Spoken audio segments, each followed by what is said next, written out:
Thanks for tuning in to another edition of Another Dolphins Podcast. We have an absolutely loaded show for you today. Joshua Houtz is away. He is on vacation with the family. So joining me today to help crush the Tua Tagovailoa narratives at Dustin Godin 13 on Twitter. Dustin, I think it's safe to say we can officially call you a returning contributor of Another Dolphins Podcast. We said we were going to have you back on after Tua signs his big deal. So here we are. It's nice to see you, my friend. Nice to see you too. Always great to be on the pod and, talk football. And, as we get here into the preseason and not this week, but next weekend, looking forward to just football being back, right? I must have started 4 different podcasts so far with the idea of just football being back. I think it was over the weekend. We had the official, what do they call it? Back together weekend to really get us into that feel of that football type attitude. So Dustin, I mentioned it when it happened. Josh and I did a little bit of a reaction video, but we kind of went into the Friday news dump we were all waiting for. And that's Tua signing that 4-year, $212 million extension. So let's start before diving into the numbers. Diving to some what we've been hearing about the critics. What was that initial reaction? Relief, being able to just move on and stop having to see every third message on Twitter about how they're never going to pay him and they're going to make him pay on the 5th year and stuff like that. Quickly kind of followed up once the actual breakdown of the numbers came out, being a little bit in surprise because I was 53. I think I was expecting 53.1. Oh, right. You gotta get above golf. But I like going back to our last call, I think I was one of the people advocating for 55, 56. So 53, I was pretty happy to see that it came in under that. But then looking at the way they structured it, I think gave me a little bit of surprise too. And we can get into that. Relief is the best way to put it because it just seems like we've been stuck at a standstill for about 3 months, just waiting for this contract just to kind of happen, just so we can move on. So it came across 4 years, $212 million, $42 million signing bonus, $167 million guaranteed. And Dustin, we've spoke about it in the past when you've been on. You used to run a website called FinDepth. We've been talking about the Dolphins for about a decade at this point. Every time a new contract is announced, there's the contract and then there's the PR for the marketing team, the quarterback, and everything like that. So when I throw at you, 4 years, $212 million, $42 million signing bonus, $167 million guaranteed. Those are a lot of massive numbers being thrown around. When I say things like that, what's the key? What should we really take away from those 3 numbers specifically? Show him the money. No. The big key is that the Dolphins have clearly, not only in their, emotional standpoint when they talk in their broadcast and they say, oh, he's the guy, they now put something behind it. There is a tangible amount of time that they are locked to him for good or bad. And now that is not to say that the full contract is that time, but they put the way they structured it, they put a significant amount on the back end. But they also lock themselves into a few years here before they can realistically do anything about it if they have buyer's remorse. It's one of those things too where I don't think even worst case scenario, your reaction wouldn't be to fix everything going into next year. I think the Dolphins have kind of, dug their grave a little bit here. And you can talk about being attached at the hip. But when you see the idea of Mike McDaniel, Tua Tagovailoa, Jalen Waddle, I think you're talking 2028. You see that number kind of flash in lights that that's how long these guys are locked in for. But there's also a sense of relief in that stability, isn't there? Oh, yeah. Yeah, I mean, not having to, at least for the next 2 years, not having to be going in the off season. It's always all right, how long before we start getting into these, repeating debates about should we try to replace Tua this year? Every offseason, it's been that. So the relief of not having to go into that for the next couple of years I'm pretty excited about that. When we kind of say, and we kind of solidify the idea that they're locked in for 2 years, what does that mean specifically? Yeah, so I mean, if you like looking at the contract, like if we were to try to do anything other than maybe a trade in the next 2 years, we're going to lose tons of money and not have the player. We're going to have not only massive amounts of dead cap, but that dead cap is going to count as a negative savings. What's the number ish? So I believe if after this year we were to decide Tua isn't it for whatever reason, I believe we would have like a $103 million cap hit because it's like for the next until 2026, it really is not possible to cut or trade Tua for the most part. And you know what? I'm 100% okay with that. I'm in this scenario where what we've seen over the last 3 years, that I think I've seen enough from Tua. Not that he is going to be the guy for the Dolphins to win a Super Bowl.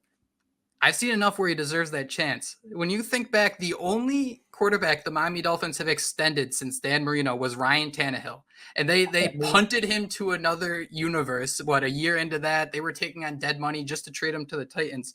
And I got to be honest, man, I don't do this too often, but gripe about it. I listened to a bunch of other NFL podcasts, and with this being that Friday news dump, it was the idea of, all right, everybody's talking about this Tua contract. And man, I couldn't believe how many podcasts that just start with, I don't hate Tua, but here's a 15-minute monologue about why this is the worst idea ever. And that kind of got old really quickly. It kind of got frustrating. So I want us to cut that talk right there saying, hey, if we want to move on to him after this year, I think it's important to know it. But from here on out, we're going to turn the page. So Dustin, you mentioned at the top that you were a little surprised. You thought this was kind of a win for Brandon Shore, Chris Grier, this front office. Why is that? Well, I think it goes back to our last discussion with Josh. Why was it taking so long? What were the possible things that the Dolphins could be trying to negotiate down? And at the time I had said, I don't think the 50-something million is the issue. I don't think the Dolphins are looking at that and they're saying, 53 versus 51 versus 56. I don't think they're going to lose their quarterback over that. But it was the guaranteed money that I thought they were going to negotiate pretty heavily due to injury concerns. And that is something that I don't think really happened. I think the 167 million is a bit higher than I was expecting. And also, I was a little bit surprised at how much they backloaded the contract. I was kind of thinking, smart money, with the way our roster is right now, unless we're going to bring in another center or Greg Van Roten, who's now a Giant. So that's not a possibility anymore. I was thinking, why not eat some of that contract up front when it's not really feasible to move on from him anyway. But it's kind of one of those situations. And looking at the contracts, we can save a lot of money, going down the road if we need to move on, which was also kind of interesting. Of course, we might have to do like post June 1st type stuff, which is not, some maybe the way you want to treat, a guy that was once your, number one quarterback. But we have options, and that's where I give Shore and Grier credit is, you never know what happens in a player's career. And if, Tua has another bad injury, then the team needs options. So I do feel that the contract in totality is fair for both Tua and the team. But I was a little bit surprised at the amount of the guaranteed. I completely agree with you in the one point there that I thought they would have kind of invested more money in 2024, this salary cap, towards this Tua contract, just so you can start eating some of it with guys like Bradley Chubb and Tyreek Hill under contract, and then you got Javon Holland and Jalen Phillips. There's a sense that there is a path for them still to do that. So if the Dolphins don't use that salary cap, it rolls over to next year, and that kind of seems like it might be the plan when you consider the fact that Tua's counting for, I think it's 4% of the salary cap this upcoming season after signing the extension. So I think that was kind of the idea of like, hey, okay, what are we going to go do next? And I think more than the idea of the Dolphins are going to do something, Grier and Shore deserve so much credit because they can pull these different levers. Can we be flexible? Yes. Do we need to be flexible? Not necessarily. So I kind of like this pathway because if the Dolphins, Isaiah Wynn's not necessarily ready. You want to go trade for a little bit of an expensive left guard, you can do that. However, Isaiah Wynn continues on track. Hopefully he's there starting week one. Just an example of a player. The Dolphins then can roll the money over. So I do like that little bit of availability being the best ability here for Shore and Greer and this front office when negotiating this contract. Yeah, for sure. And the reality too is, on average, the salary cap goes up about 6.5 to 7% per year. We've had 1 year since 1994. I think that it went down, which was 2019, I believe, if I remember correctly. Or was it 2020? Probably the COVID year. Because what happened going into this year that I thought was interesting is that the salary cap actually ballooned this year as a result following COVID when everyone had to kind of take salary cuts and cap cuts back then. Yeah, so it went down 7.92% in 2021. And then the following year, it went up 14%. So over 2020, basically, this year it went up 13.6%, $30 million. There's rumors that with all the Amazon deals and the Netflix possibilities that next year we could have another $30 million potential increase. So we might, a year from now, look back at Tua's contract and be like, oh man, all these other quarterbacks in 2025 are getting contracts worth $62 million a year. We're getting a deal now.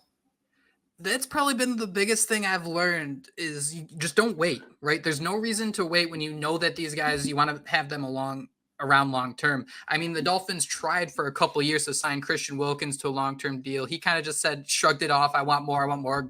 Good for him. He definitely cashed in. Robert Hunt the same way, but you also see the scenarios like Austin Jackson where the Dolphins have no issue. All right, we'll sign you a year early and we'll make sure everything works out. I want to talk about the salary cap percentages just for a quick second, just because it's fun. It's going to change. And as we spent the first 12 minutes of this podcast talking about, Greer, sure, it isn't always easy, but manipulating the salary cap is something they're willing to do and something they're going to do, especially when if you go look at that 2026 salary cap, man, it already scares me just seeing how many different void years there are just listed for that. I know there's going to be things to work that out, but it just visually is a little spooky. So when we talk about the idea that Tua is going to count for 22% of the 2025 and 2026 salary cap, I personally didn't know what that meant. Like I get that, all right, a quarter of the salary cap, that makes sense. But to put into some context, I went back and looked at some of the bigger salary cap hits over the last few years, actually dating back to 2011 at Sport Track. So shout out them for giving me these numbers. But I mean, Dustin, I don't think we're ever going to see a roster constructed like that 2023 Miami Dolphins, where you could have Emmanuel Ogbah being your highest paid player with a cap hit of 7.6%. Tyreek Hill was second at 5.7%. Jerome Baker was third at 5.6%. You combine those three numbers, it's still less than what Tua is projected to account for in 2025. Yeah, I mean, the reality is we haven't, the team, I guess, hasn't felt as good about their quarterback as they do now since at least Marino. And, it's hard to know, going back and looking at the data from, those years pre-1994, like it's hard to even know what the salary cap was before then and like what Marino was making. So, it's possible Marino was making 20%, 22%. Yeah, you just don't know.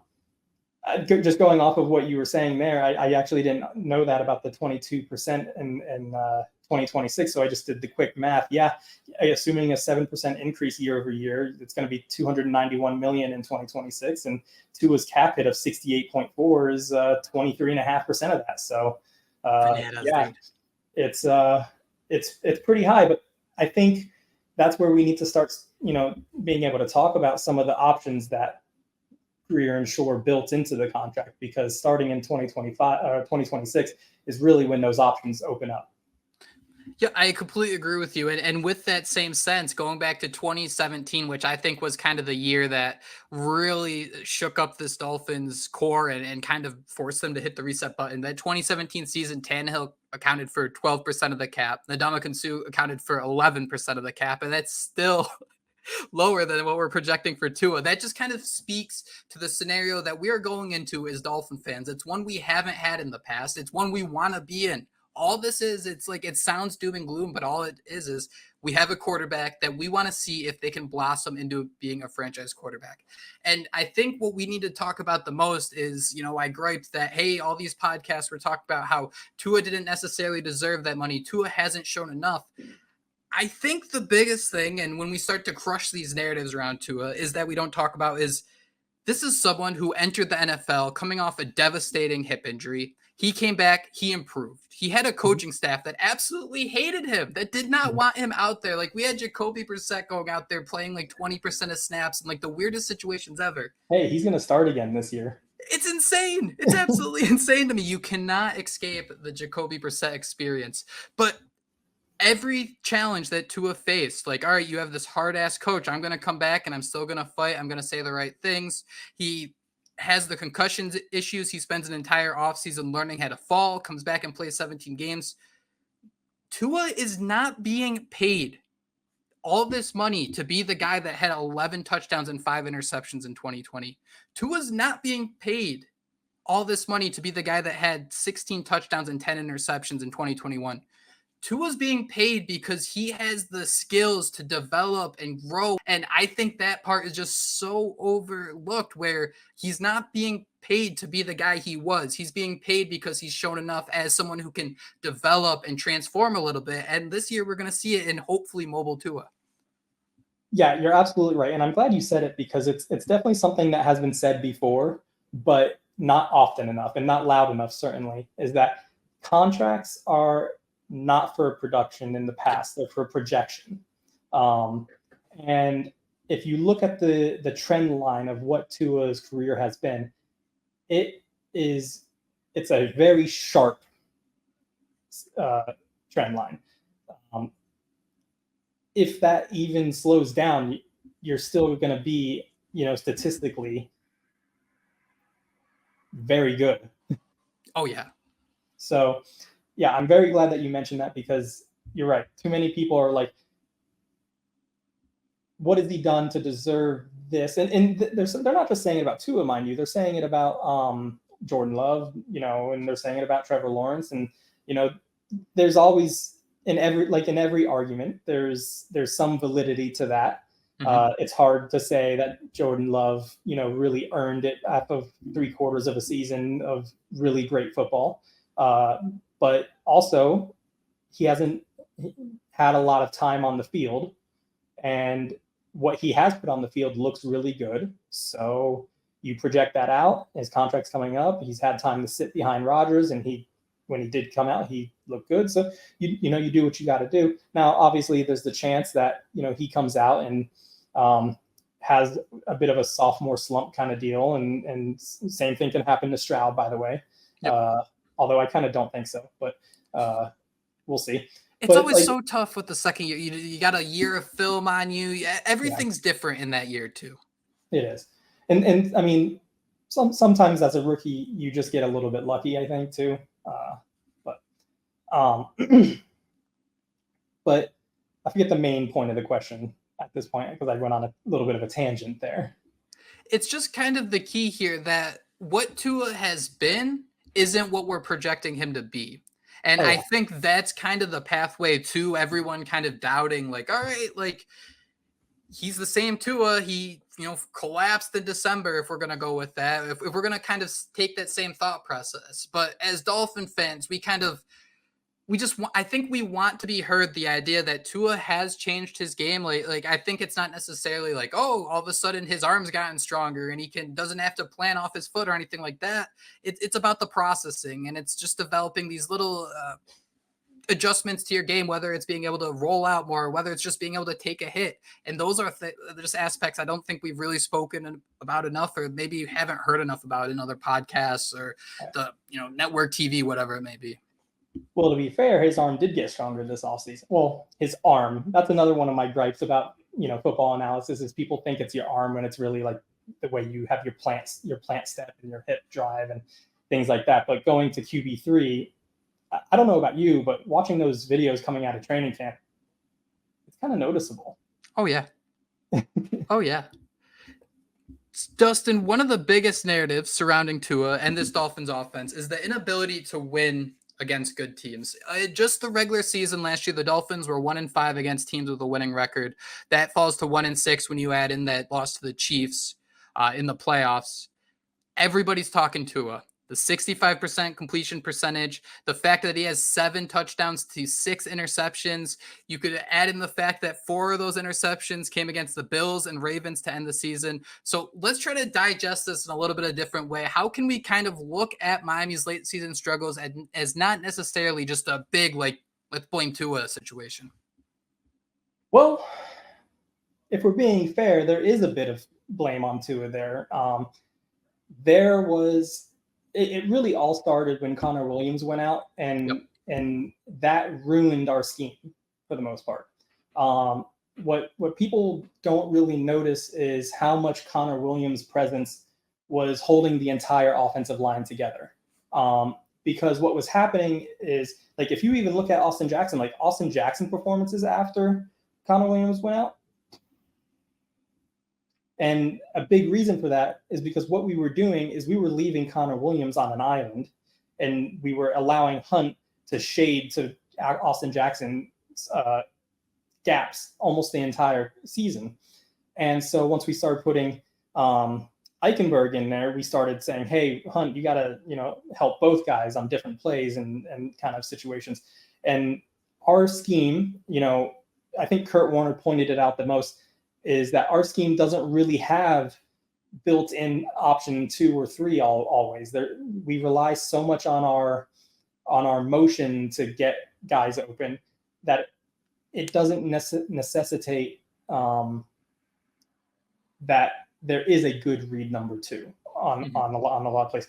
But also Tua does have some blame there, because in my opinion, in 2024, he got a bit too Tyreek happy. He got a little bit too cocky about, I can make it fit into anything, and Tyreek can catch anything. So why am I not going to throw it to Tyreek? So, how much of the Tyreek 2K movement was a factor in there? Hard to say, but it's probably a non-zero factor.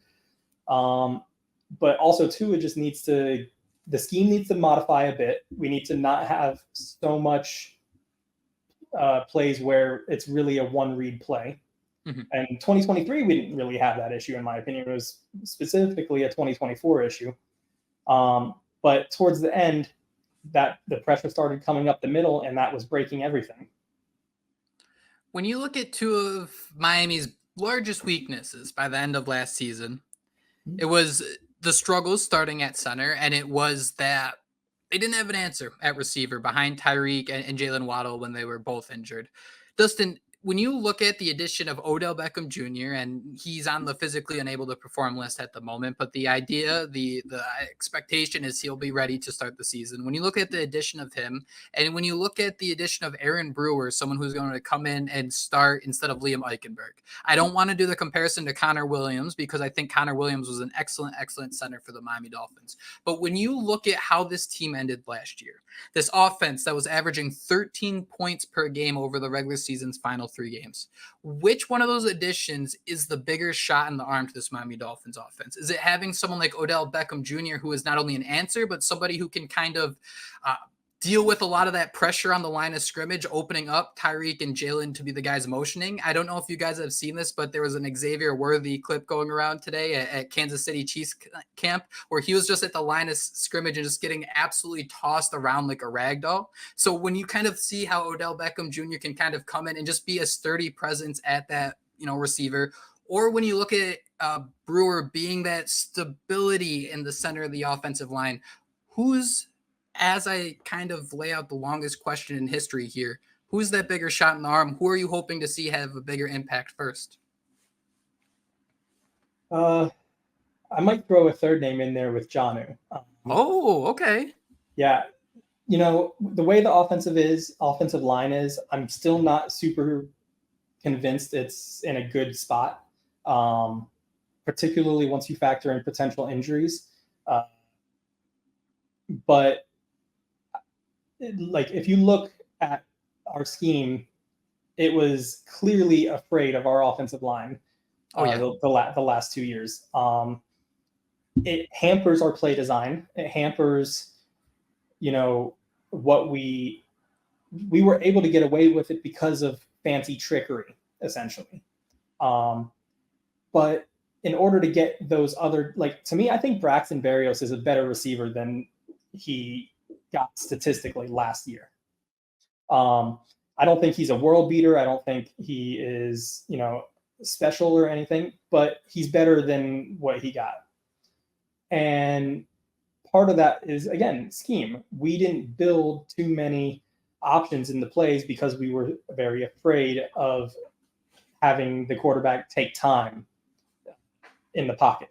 Now, that doesn't really change with OBJ and Jonnu, but what might change is we might, because of how good he is at them, we might involve Jonnu in more screens, maybe jailbreak screens, maybe bubble screens, maybe,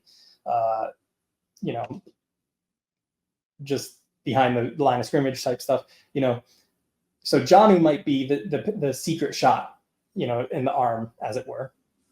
And so the idea there is what you're hoping to accomplish is that with a different view for the defense, a different type of screen, you just want them to pause for half a second. So the Dolphins, I think it was last year, it was 2.2 seconds or so between the time the ball was snapped to either Tua getting rid of it or being pressured. Yeah. This sounds crazy, but if you even boost that up by half a second, I mean, I think that could be a complete game changer for this offense. So I do kind of see what you're saying here. You just want that defense to pause for half a second longer. And the Dolphins were able to do that for a lot of the year with Tyreek Hill and Jalen Waddle. But the more you have to say, the what if, but what about this guy? It just adds more questions to the defense. And when, it's a 30 seconds between each play, you don't have a lot of time to answer all those questions.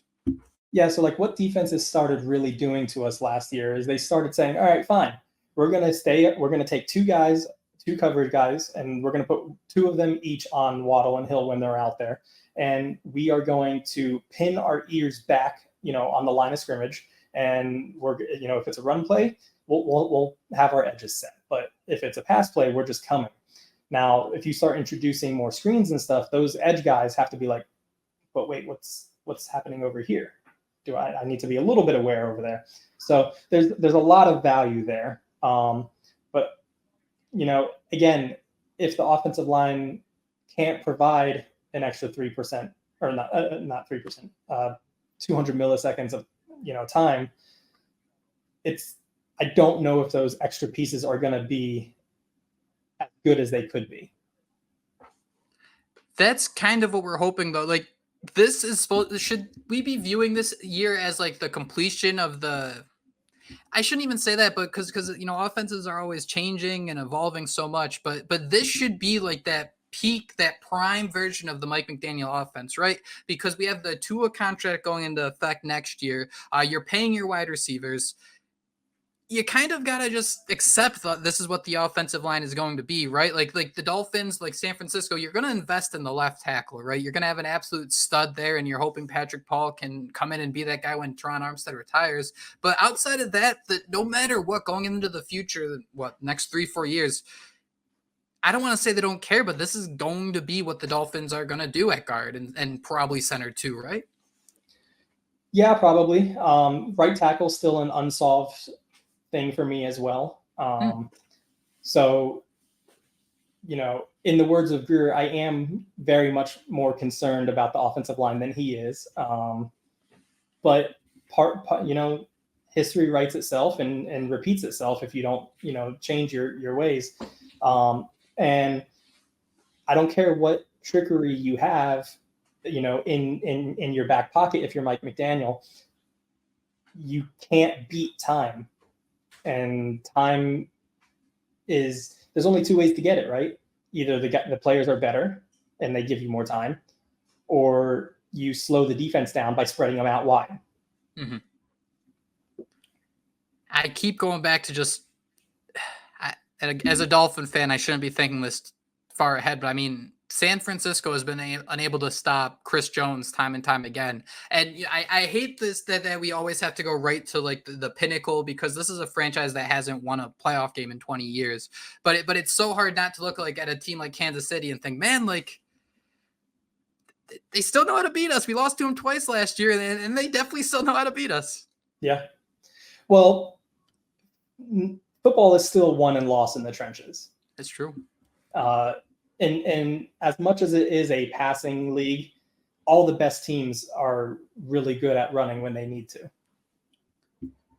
Which combination going into next year, about a month from now when the season begins, who are you looking forward to? Who would you like to see starting left guard, right guard? So with the way the roster is constructed right now, I would have to go Wynn at left guard and Driscoll at right guard. Mm-hmm. I don't think you have better options on the roster at the moment than those two guys.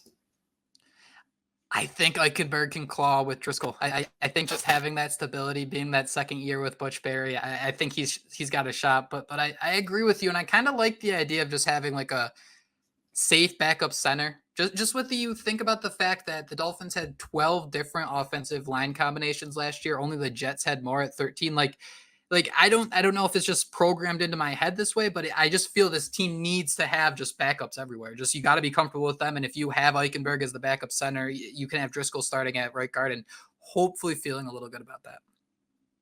Yeah, I mean, I think if that's the roster, the right side will be more of a concern than the left side unless Armstead goes down. Mm-hmm. And if Armstead goes down, then we'll probably get to see Paul a bit. I think that would be Paul would be my backup left tackle at this moment. And he's probably got some things that he's going to work through, but what are you going to do? You're going to put in. I guess you could put Lamb in. Lamb. I'm kind of under the impression that I would love to see Tron Armstead play 17 games, but I'm kind of under the impression that it's going to be felt like a backup quarterback. Let's say Tron Armstead gets, we banged up game 2 and he's going to miss weeks 3 through 5. It'll probably be Kendall Lamb, but I think anything after, let's say like week 8 or 9, if Armstead's banged up, I think I'd rather see Patrick Paul. Show us what you got. Mm-hmm. Yeah. You're going to learn from reps, right? And he's absolutely massive, which is intriguing. So. And from all intents and purposes, his training camp sounds like it's going well. And in Butch Berry, we trust. Yep. I just realized I never really answered your question though about like the Tua performances, against winning teams and reframing it. I don't really like the idea of saying like quarterback versus a winning team. Like that doesn't really make sense to me on a logical standpoint. Like if you're talking about wins against a team, wouldn't you be talking team versus team? And you would think. So like I like to think about it more of like, all right, quarterbacks don't face each other. We've heard quarterbacks say that before, but they do face a defense. Mm-hmm. And they face everybody on the defense pretty much. They have to be aware of the entire line and where the pressure is coming from. They have to be aware of where the safeties are, where the corners are. Are they in cover 2 cloud? Whatever they have to do. So I view it as, how did Tua look against top 10 defenses? And back in February, I actually did some regression analysis and I posted it on Twitter. I'm not Twitter, Reddit. And what I did is I took the top 12 teams in defensive EPA, trying to get a little bit more than just like yards, because yards are a bit. It's batting average. Yeah, it's kind of a fake stat. Like everybody says, oh, they were the yards leader defense. Yeah, okay, that could mean that their offense was bad and nobody was, trying hard against them. Like, right. Many Dolphins defenses have been really good in yards because we had Chad Henne at quarterback and defense. You know what I mean? So I took the top 12 in defensive EPA, and I can just rattle through those, really quickly here. That's Cleveland as the top, Baltimore, Jets, Dallas, New Orleans, Kansas City, Pittsburgh, New England, Vegas, San Francisco, Buffalo, and Atlanta. So that's the top 12. Looking at how he did against those teams last year, he didn't play all of those teams last year, obviously, but just, he had a 67.2% completion rate, against those defenses, and a 13-9 touchdown interception ratio, 2,560 yards. So not bad. 91, passer rating. And name another like top flight quarterback that, I instantly always like to go Joe, but can I get Jalen Hurts? Hurts, sure. So Hurts was 143 of 226, so 63%, less than Tua's 67%. 1,500 yards, less than Tua's 2,560 yards. 8 touchdowns, 5 interceptions for an 85 passer rating. So 6 points lower. Definitely don't. Probably a couple rushing touchdowns. Can you? What's the rushing touchdown? Let's give Hurts 3 rushing touchdowns. What does the numbers look like after that? That would be 11 touchdowns and 5 interceptions. Compared to Tua's 13 and 9. All right, yeah. See, so that's kind of my thing too. But however, and I don't want to come off like a hater here, but can we count the Jets? Like, I get that everybody says their defense is good, but it just seems like the Dolphins, like, I think, and this isn't a bad thing. Trust me, this is a good thing. The fact the Dolphins can go to New York, that they can face the Jets, a rival, without Tyreek Hill and win 30-0 is such an incredible thing. That's why you pay Jalen Waddle. Jalen Waddle's been so great against the Jets. Being able to beat your divisional rivals is so important. That being said, should we pull them out of this equation a little bit? Because I think that those are games, too, where the Dolphins really strong-armed the Jets. I don't know why I would, though. I think once you start cherry-picking at that level, and I if I'm not understanding it correctly, let me know. But it sounds like you're using familiarity as a reason to reduce their output. I also think it's something, though, where we credited the Dolphins' defenses in the past where the yards maybe haven't been as large. Because you mentioned Chad Henne, I think we could put whatever amalgam was playing quarterback for the Jets last year in that same category as well. Well, I think you're right when it comes to yards in general, but I think EPA, I think, factors that in a bit better. And too, like Tua didn't play bad in those games. Tua had great games, but I do think that just the only quarterbacks. Sorry. Really, the only quarterbacks that you would consider in the top 15, I guess, that had a better passer rating against those common teams were Mahomes and Purdy. Mm-hmm. I mean, even Prescott or Prescott had an 85, Herbert had a 73, Allen had an 89. So like the whole point is that everybody says, oh, but Tua's production goes down against good defenses. My point is, yeah, so does everybody else's. And that I think is a great point. And everyone, I think that kind of speaks to the idea of like clutch factor. I think everybody gets the impression that like, oh, when the game's on the line, that these are the people who elevate their game. It's no, everybody, like we're humans, everybody's scared shitless. And these are the people who can kind of hold things together the longest. And like, I think that's an important, like just wording it a different way. And again, I'm not trying to sound like a hater, but I just kind of like look at like, I want to just see Tua's numbers against the Ravens, the Chiefs, and the Bills. This is a franchise that has made the playoffs each of the last 2 years. They haven't had a losing record in the last 4 years. I love beating the crap out of the Jets. I absolutely love kicking the Jets while they're down. I love dominating them. I don't want that participation trophy when I know that that's what the Dolphins are doing their job in those games. Again, I know that comes off as being a hater. I'm probably doing a horrible job at explaining this, but it just seems like seeing the vaunted 4-13, 5-11, 5-12 Jets just. I get it, but you have to like. I wouldn't be looking at a pass rusher and saying like, oh, how does the pass rusher do against top winning teams? Or I would be saying, how does a pass rusher go against good tackles? Exactly. You try to put the player in as much of a vacuum and isolate them from the reality of that they are one of 22. and they can only control what they can control kind of deal. And so that's kind of where I'm coming from, is like, yeah, like, and going back to like, oh, if we look at, just the Baltimore and the Kansas City and the I don't remember what the third team you said.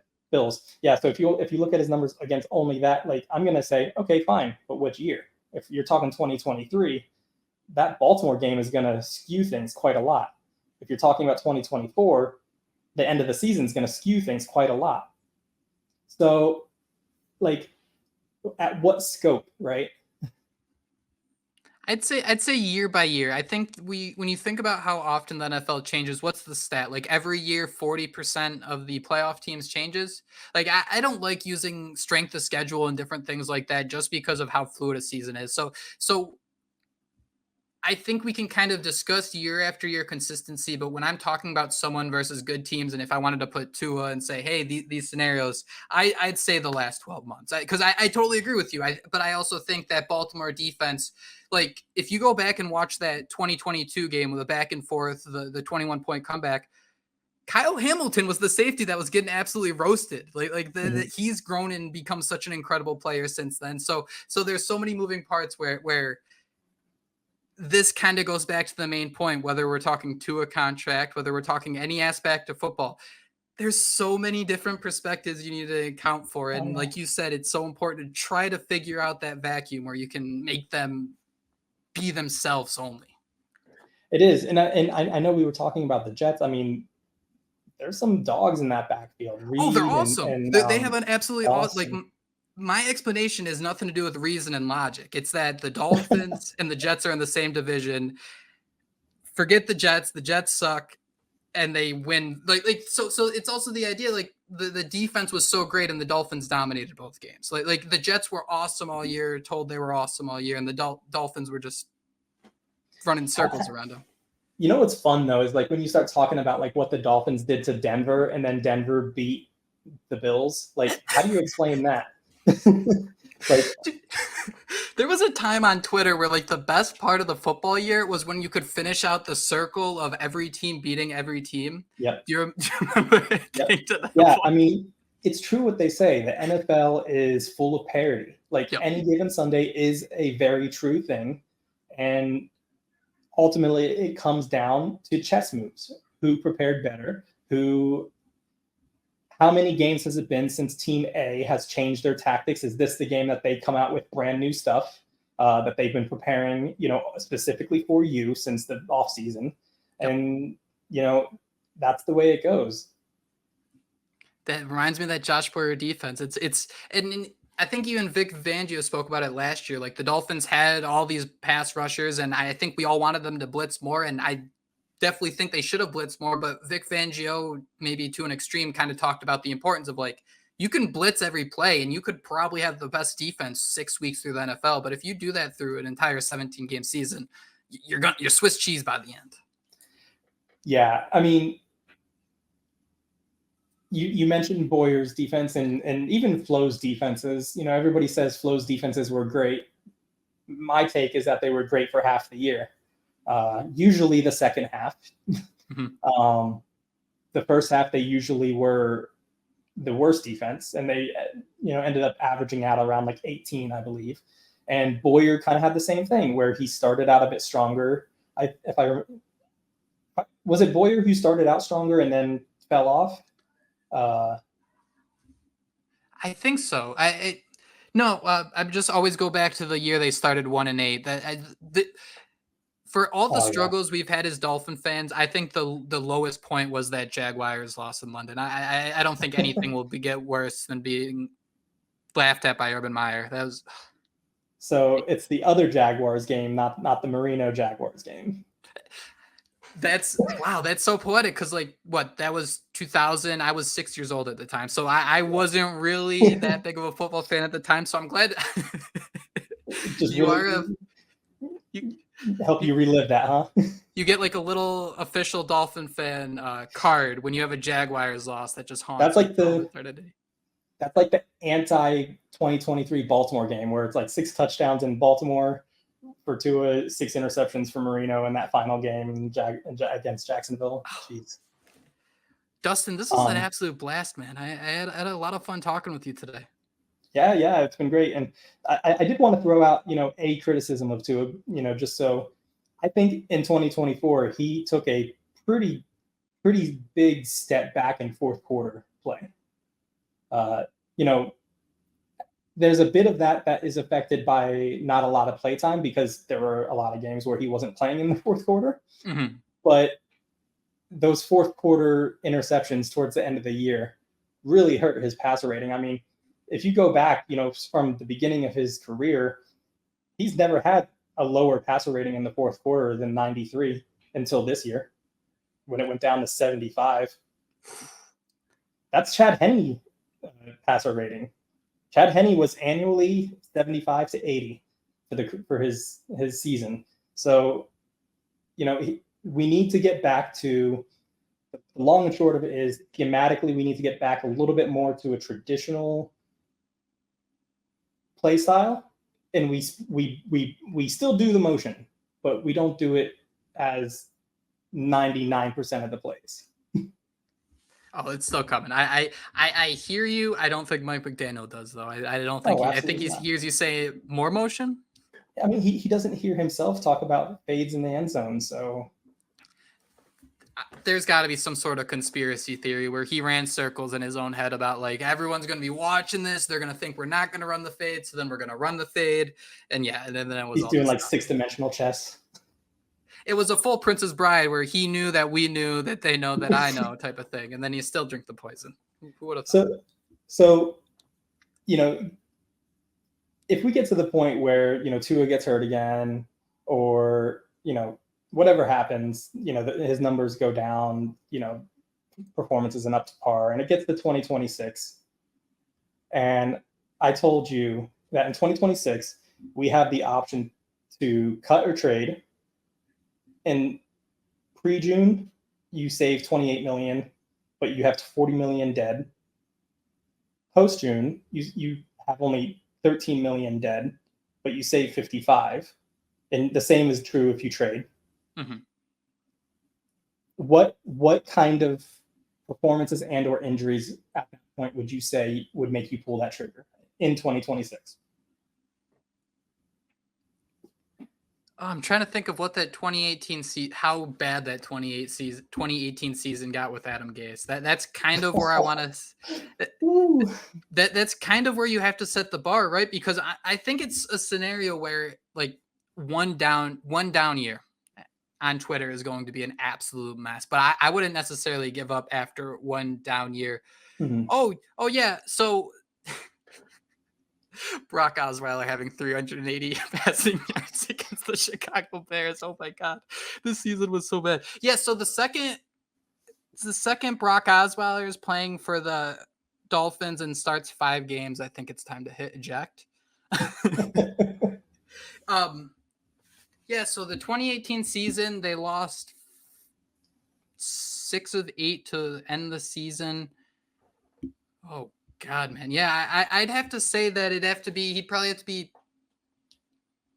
15 touchdowns, 15 interceptions. He'd probably still get the yards based on the Mike McDaniel offense, but the Dolphins would have to have like back-to-back seasons with losing records.